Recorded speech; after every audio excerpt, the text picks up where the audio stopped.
Si tu veux m'aider au moulin, je ne te paierai pas comme un véritable compagnon, puisque tu m'as dit que tu ne savais rien faire.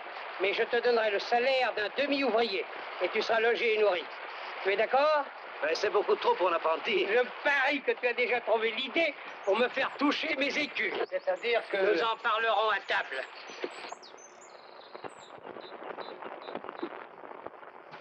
Ah, voilà ma fille. Brigitte, viens ici. Voilà l'ex-bébé de 2 mois. Brigitte, ce garçon va nous aider pendant quelque temps. Bonjour, mademoiselle. Bonjour. Vous êtes garçon meunier? Il ne l'est pas, il le deviendra. Ça n'est pas sûr. Il n'a pas l'air de meunier. Tu te trouves trop distingué? Merci bien. C'est gentil pour ton père, ce que tu dis là. Oh, d'ailleurs, tu as raison. Enfin, tu as raison, pour le moment. Mais quand il aura mis la blouse, avec un peu de farine dans les cheveux, un peu de graisse sur les mains, ce sera un meunier très convenable. Va préparer le déjeuner. Moi, j'ai grand faim. Mais il faut d'abord que j'aille remplir ma trémie qui commence à sonner le vide. Allez, montre-lui la maison, j'en reviens.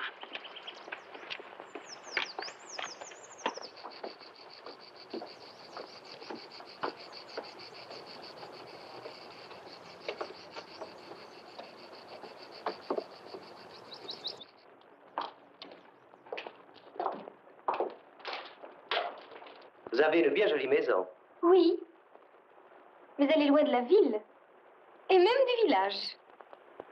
Vous venez de la ville? Oui. C'est vous qui jouez de la guitare? Oh non, c'était ma mère. Vous êtes musicien? Un peu. Vous permettez? Oui.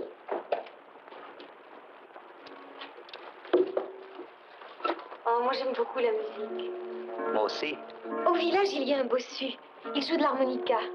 Oh, ce qu'il joue bien. Mais naturellement, il ne peut pas chanter en même temps, hein. Ce serait un joli tour de force.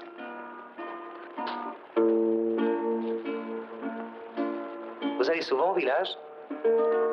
Non, parce que tout le monde vient au moulin. Quand le boulanger vient chercher sa farine, il nous apporte notre pain. Les paysans paient souvent la mouture avec des œufs, des légumes, des volailles. Et puis, il y a les colporteurs qui s'arrêtent en passant. Alors je n'y vais que le dimanche pour la messe. Quand mon père peut m'accompagner, parce qu'il ne veut pas que j'y aille seule. Pourtant, vous n'êtes plus un bébé de 2 mois. C'est peut-être pour ça.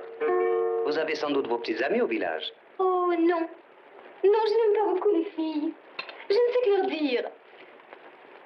Heureusement, il y a les garçons. Ceux qui étaient à l'école avec moi. Ils sont très gentils. Ils me donnent des fleurs, des rubans, des noisettes sucrées et même des bijoux. Vous en avez beaucoup? Oh oui, attendez.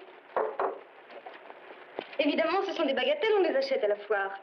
Sauf ma croix qui est en or, tout le reste ne vaut pas un ducat. Mais ça brille et ça me plaît. Ce bracelet aussi est très joli. Ce sont des pierres de la montagne. C'est Hans Grützli qui me l'a payé pour la foire de Saint-Vincent. C'est votre fiancé? Oh non, je n'ai pas de fiancé. Si j'en avais un, les autres ne me donneraient plus rien. Et puis, je n'en connais pas un qui me plaise plus que les autres. Il y a le fils du boulanger, le fils du charron, le fils du forgeron. Les autres, ce sont des paysans. Oh, j'aimerais pas être paysanne. Mais alors, qui vous plairait? Ah, si je le savais, ça serait fini. Et puis pour le moment, je suis très heureuse et ça m'amuse d'avoir beaucoup d'amoureux. Mais ça ne plaît pas à mon père. Les jeunes filles des villes, comment vivent-elles? Eh bien, elles s'habillent aussi bien que possible. Elles se font de longues tresses et elles attendent. Alors, le métier des filles, c'est d'attendre? Bien sûr. Et le métier des hommes, c'est de trouver celle qui les attend. Vous l'avez trouvée, vous? Non, pas encore.